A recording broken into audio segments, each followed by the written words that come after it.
Hello friends, welcome back to the YouTube channel dictation club. आज का dictation आनंद मासिक पत्रिका अंक 21 से लिया गया है, जो कि 4 स्पीड 80 शब्द प्रति मिनट, 90 शब्द प्रति मिनट, 100 शब्द प्रति मिनट और 120 शब्द प्रति मिनट की गति से डाला जाएगा। इसको आप अपनी स्पीड के अनुसार चयन करके लिख सकते हैं। इसकी पीडीएफ आपको अलग से चाहिए तो नीचे डिस्क्रिप्शन बॉक्स से आप टेलीग्राम चैनल ज्वाइन कर लीजिए। वहाँ आपको इसकी लिंक पिंड मिल जाएगी। और आपको अगर डिक्टेशन पसंद आता है तो वीडियो को लाइक कर दीजिए और चैनल को सब्सक्राइब कर लीजिए। तो ज़्यादा समय ना लेते हुए डिक्टेशन स्टार्ट करते हैं 5 सेकंड के बाद।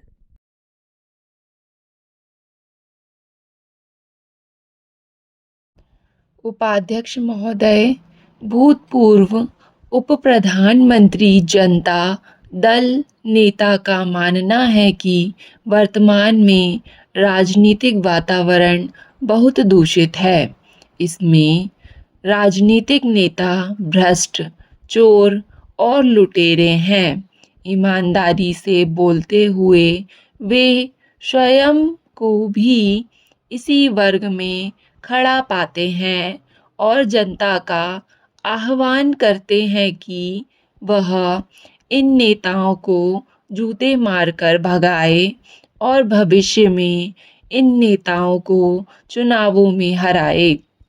निश्चित ही देवीलाल ने ऐसा कहकर उस सच्चाई को व्यक्त किया है, जिसके चलते राजनीतिक वातावरण विषाक्त हो गया है और ईमानदार और कर्मठ लोगों को राजनीति में आने में डर लगने लगा है। आज जो राजनीतिक स्थितियां हैं, उसमें वही व्यक्ति सफल हो सकता है जो छल फरेब की राजनीति का चतुर खिलाड़ी हो। देश स्वतंत्र होने के बाद स्वतंत्रता के दीवानों ने जिस नए भारत की कल्पना की थी, उनके सपनों का भारत आज कहीं दूर दूर तक नजर नहीं आता है।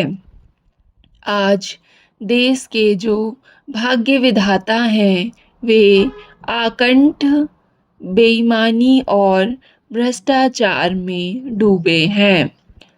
जोड़ तोड़ की राजनीति करने वाले इन नेताओं को जनता के दुख दर्द की नहीं, कुर्सी की चिंता है। राजनीति में आज जो नेता सफल राजनीतिज्ञ साबित हो रहे हैं, उनमें ऐसे नेताओं की कमी नहीं है जिनके ऊपर सैकड़ों आपराधिक मुकदमे चलते रहे हैं। अगर गत 10-15 वर्षों के राजनीतिक परिदृश्य पर नज़र डाली जाए तो ऐसे लोगों की संख्या बढ़ती ही जा रही है।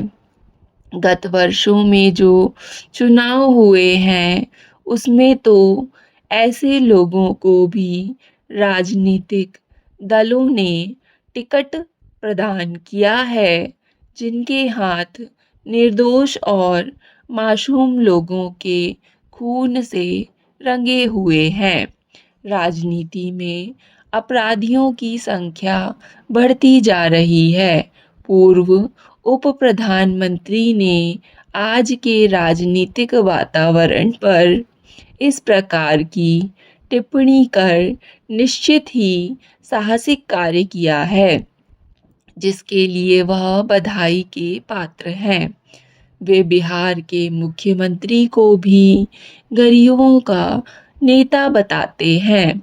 इससे उनकी कथनी पर संशय होने लगता है। माना वे साधारण परिवार से उठकर मुख्यमंत्री पद पर पहुँचे, लेकिन हैं तो वह भी इसी राजनीतिक दलदल में लिप्त एक राजनीतिक नेता, जिनकी मनमानी और दादागिरी के किस्से जग जाहिर हैं। उसके बारे में आम राय यही है कि अपने मुख्यमंत्रित्व काल में वे बिहार को अपनी जागीर मान बैठे थे और मनमानी कर रहे थे। कभी कभी राजनीति करते करते नेता लोगों की भलाई और कल्याण की बात को भूल जाते हैं। महोदय, किसी भी व्यवसाय की सफलता उसमें कार्य करने वाले व्यक्तियों की कुशलता व निपुणता पर आधारित होती है। यदि कार्य करने वाला व्यक्ति उस कार्य का जानकार या पूरी तरह जानकार नहीं है तो यह निश्चित है कि वह व्यवसाय सफल नहीं हो सकता। जिस सीमा तक उसे होना चाहिए, सरकारी संस्थाएं भी कोई अपवाद नहीं हो सकती। भारत में सहकारी आंदोलन का प्रादुर्भाव एवं विकास आंदोलन के रूप में न होकर एक राज्य द्वारा प्रायोजित कार्यक्रम के रूप में हुआ। राज्य द्वारा प्रायोजित कार्यक्रम होने के फलस्वरूप इसका पोषण भी राज्य द्वारा किया गया और इस पोषण हेतु देश के लगभग सभी राज्यों में सहकारी विभाग का निर्माण हुआ।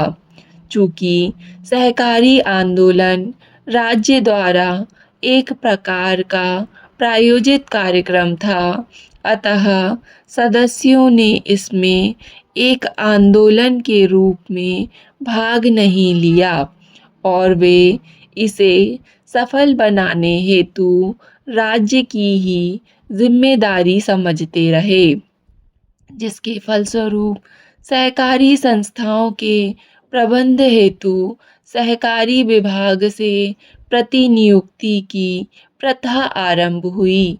प्रतिनियुक्ति की यह प्रथा प्रारंभिक आवश्यकता के फलस्वरूप विकसित हुई, जिसका अंतिम उद्देश्य यह था कि जब तक उस संस्था के स्वयं के कार्मिक वहाँ के काम को संभालने योग्य नहीं होते, तब तक विभाग से प्रतिनियुक्ति पर आए व्यक्ति संस्था के कार्य को संभालें और सनेह संस्था के अपने कार्मिकों को संस्था की जवाबदारी लेने हेतु तैयार करें।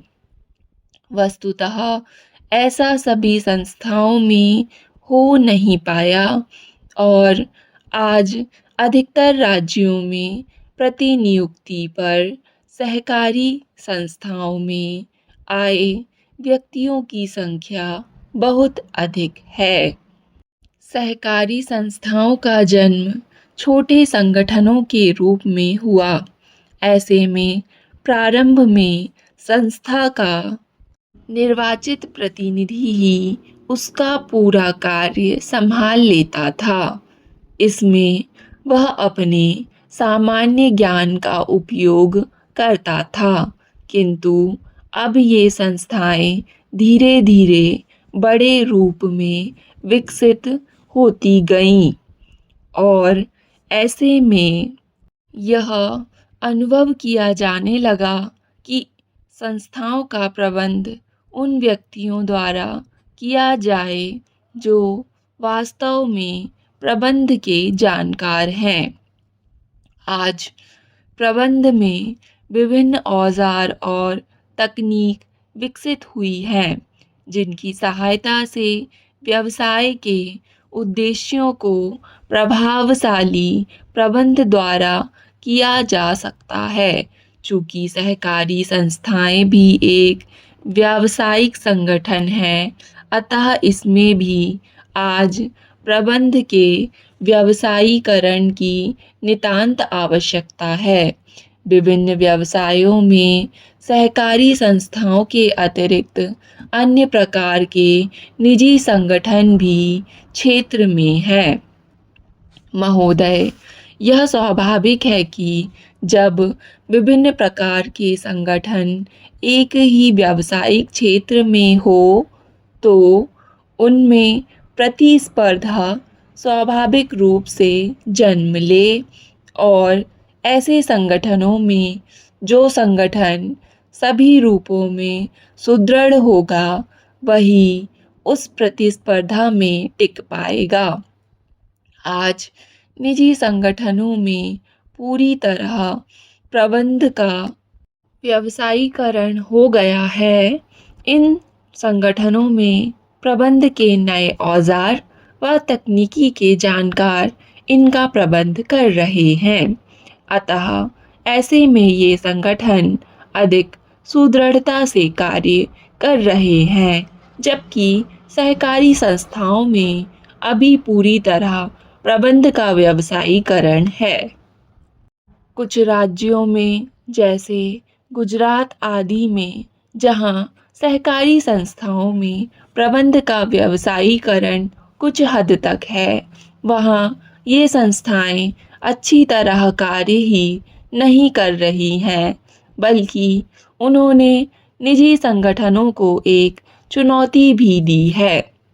लेकिन अधिकतर राज्यों की सहकारी संस्थाओं में अभी भी एक बहुत बड़ी मात्रा में सहकारी विभाग ने कार्मिक प्रतिनियुक्ति पर है, जिनका स्थानांतरण प्रायः एक प्रकार की संस्था से दूसरे प्रकार की संस्था में होता रहता है और जिसके फलस्वरूप इन सहकारी संस्थाओं में प्रबंध का व्यवसायीकरण नहीं हो पाया है और यह सहकारी संस्थाएं निजी संगठनों या अन्य प्रकार के संगठनों के सामने लड़खड़ाने लगी हैं।